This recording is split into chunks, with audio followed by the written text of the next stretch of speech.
Good morning everyone, সবাই কেমন আছো? আশা করছি তোমরা সবাই খুব ভালো আছো। চলো তাহলে আজকের ক্লাস শুরু করা যাক।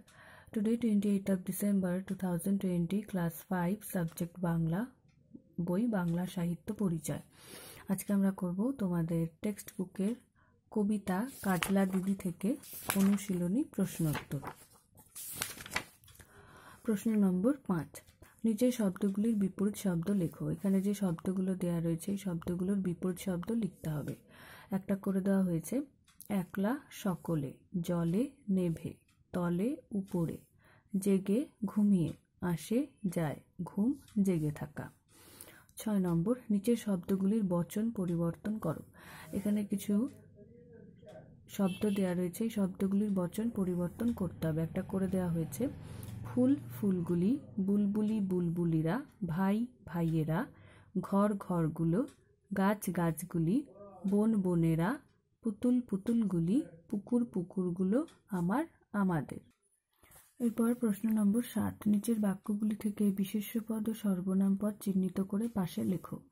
এখানে যে বাক্যগুলো দেওয়া রয়েছে বাক্যগুলি থেকে বিশেষ্য পদ আর সর্বনাম খুঁজে নিয়ে তোমাদের এখানে লিখতে হবে। একটা করে দেওয়া হয়েছে ক নম্বর, বাঁশবাগানের মাথার উপর চাঁদ উঠেছে ওই। এখানে বিশেষ্য পদ বাঁশবাগান আর চাঁদ, আর সর্বনাম পদ হচ্ছে ওই।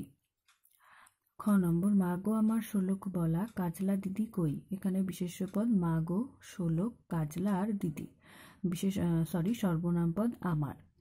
গ নম্বর, ফুলের গন্ধে ঘুম আসে না, একলা জেগে রই। এখানে বিশেষ্য পদ হচ্ছে ফুল আর সর্বনাম পদ নেই। ঘ নম্বর, কাল যে আমার নতুন ঘরে পুতুল বিয়ে হবে।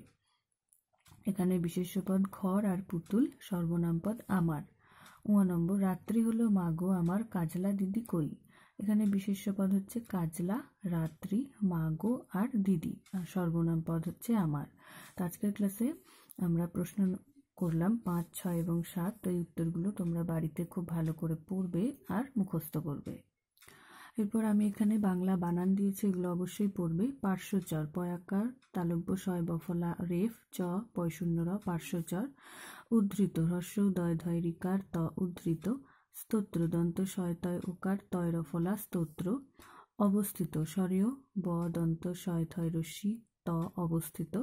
রেস্তোরাঁ, বয়শূন্য র একার দন্ত শয় তয় ওকার বয়শূন্য রয় চন্দ্রবিন্দু আকার রেস্তোরাঁ। Thank you.